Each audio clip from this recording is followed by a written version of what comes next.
बिस्मिल्लाहिर्रहमानिर्रहीम। हज़रत उमर रज़ी अल्लाह ताला अन्हा अपने ज़माने खिलाफत में बसा औक़ात रात को चौकीदारी के तौर पर शहर की हिफाजत भी फरमाती थी। एक मर्तबा उसी हालत में एक मैदान में गुज़र हुआ तो देखा कि एक खैमा बालों को लगा हुआ है जो पहले वहाँ नहीं था।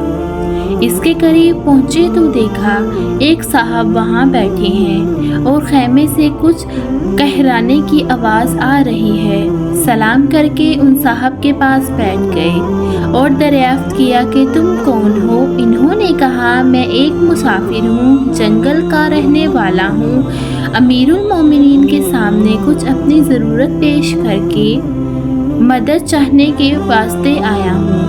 दरियाफ्त फरमाया ये खैमे से आवाज़ कैसी आ रही है। इन साहब ने कहा मियाँ जाओ अपना काम करो। इनके इसरार फरमाया कि नहीं बता दो कुछ तकलीफ़ की आवाज़ है। इन साहब ने कहा कि मेरी बीवी है, वो विलादत का वक्त करीब है, दर्जा हो रही है। आपने दरियाफ्त फरमाया कि कोई दूसरी औरत भी पास है। इन्होंने कहा कोई नहीं। आप वहाँ से उठे और अपने मकान में तशरीफ़ ले गए और अपनी बीवी हज़रत उम्मे कुलसूम से फरमाया कि एक बड़े सवाब की चीज़ मुकद्दर से तुम्हारे लिए आई है।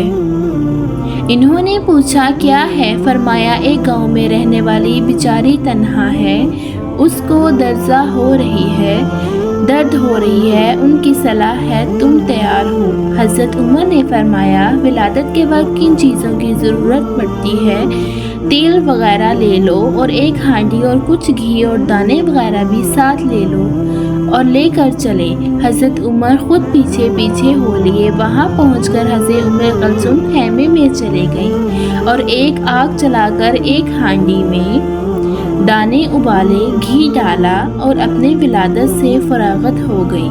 और उम्मुल कुलसूम ने आवाज़ देकर अर्ज़ किया अमीरुल मोमिनीन अपने दोस्त का लड़का पैदा होने की बिशारत दीजिए। अमीरुल मोमिनीन का लफ्ज़ जब इन साहब के कान में पड़ा तो घबराए। आपको फरमाने लगे घबराने की बात नहीं, वो हांडी खैमा के पास रख दी, इस औरत को भी खिला दी।